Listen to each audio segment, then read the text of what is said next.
Luxury properties sucking air. Hey everybody, Scott Walters, buckle up and strap in. I got a hard-hitting polo punches, no sugarcoating it, no rainbows or sunshine. I'm just going to give it to you and give it to you straight. We got a good one to unpackage. Today is luxury homes sitting empty, going through price reductions, in big trouble. My gosh, we're going to unpackage one today. We're going to take a look at a property courtesy of one of you, a subscriber. If you're new, please subscribe right away. There's never been a more important time in history to get centered and surrounded with like-minded people. Iron will continue to sharpen iron, my friends.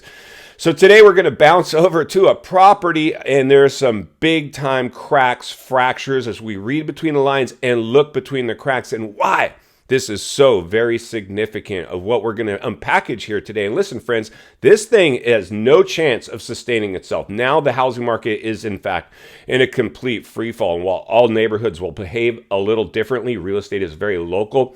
Everybody gets touched in a deep cycle recession. We're at the front end of a recession, tail end of a crisis. Booms and busts in the markets. We've always had them. Anytime the housing market exhibits bubble behavior, what's it at risk of? Crashing. So anybody in the real estate industry that tells me there's no crash risk here, I have to politely disagree. I've done that from the start of this channel, even as an active real estate professional. As we read between the lines and look between the cracks, I have always said there will be blowback, the dust will settle, and we will pay the piper from overstimulating the biggest asset class in the world, the U.S. housing market, which has the capability and pretty much a guarantee it'll collapse the U.S. economy. It's always happened. Booms and bust cycles have always happened, but this was very unorganic growth, and people got way too euphoric with their real estate, somehow believing somehow this one would last forever, like the homeowner of the home we're about to go look at today. So let's go ahead and jump over to today's featured property, then we'll meet back here and wrap it up. Let's get started. Scott, listen to your podcast daily. Love the content. Iron will continue to sharpen iron. Throw the playbook out the window. Check out this Naperville, Illinois listing, which has sat on the market since May 2022, dropping from 1.7 million all the way down to 1.1. The most recent price slash of over 25%. All right, buckle up and strap in as we tour this luxury home. And one of the things I noticed right off the bat, it is empty, unoccupied, sucking air, not even staged. Typically, you want to stage your property to make sure it shows its best. And while this place is absolutely an awesome looking home, it looks like it could be a little bit outdated. Let's get into the numbers. Today's listed beautiful 11,000 square foot stately mansion situated in Naperville's Tamarack Fairways subdivision. This is a development. FOMO homes all over the place, and this one is sucking air. As our subscriber indicated, this one just went through a 25% price reduction, now sitting at the market at 1.1 million. But wait, it gets better. Came on the market at 1.7 million. Originally sold back in 2011's crash era for around $1 million.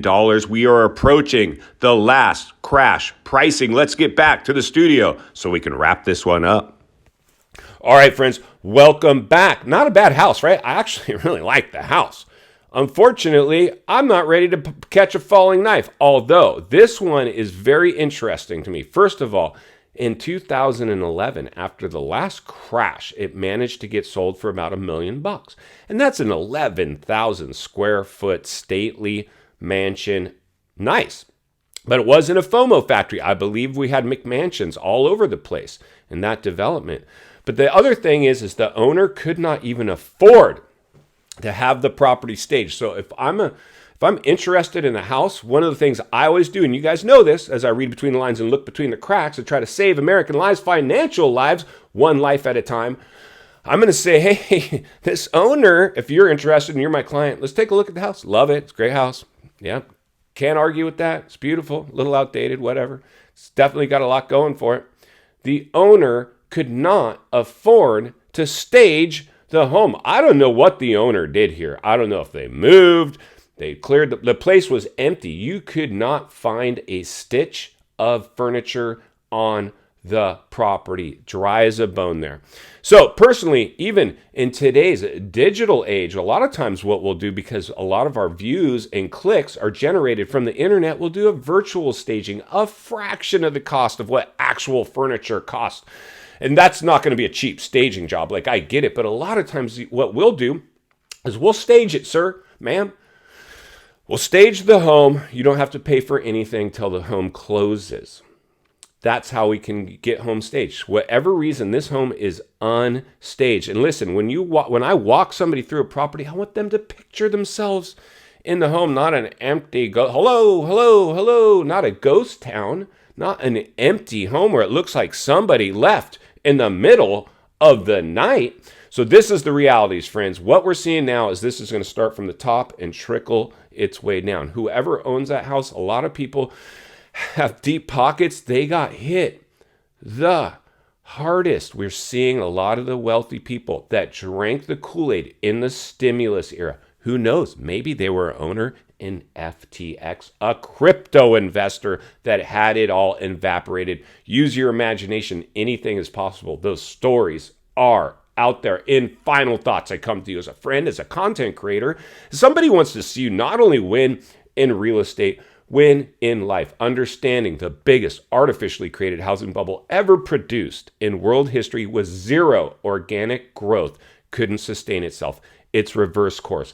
This one was on the market at 1.7. It's now at around 1.1, approaching 50% off its original list price, which is something I predicted at the height of this bubble that we would see as this thing reverses course.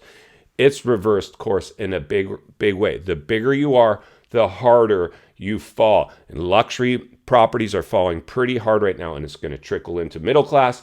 Everybody's going to get touched in this next downturn. Like I said, all areas are going to behave a little differently, but in a situation like we're in now, I don't think anybody escapes a downturn in their real estate. Even if your area didn't experience significant appreciation, you are at risk to understand the waters you're swimming in. We're going to continue to navigate people through it the best of our ability, because it's not only what we need, it's in fact what we deserve. If you appreciate the content, I want to humbly ask you to give the video a like, subscribe to the channel, and leave a comment below. I would love to hear from you. Social media links in the description of this video if you'd like to contact me there, along with links to channels I've appeared on I think you might enjoy. If you need help buying or selling real estate, here in America, I have the biggest network of top-rated agents in the nation ready to assist you. It'd be our honor and our privilege to do so. Email in the description for you as well. If you're watching from your television set today and you enjoyed this video, I know you're going to love the next video coming into your screen, and there's an easy subscribe icon for your convenience. As always, thank you for your time. Please go make it count today. I'll see you on the next video.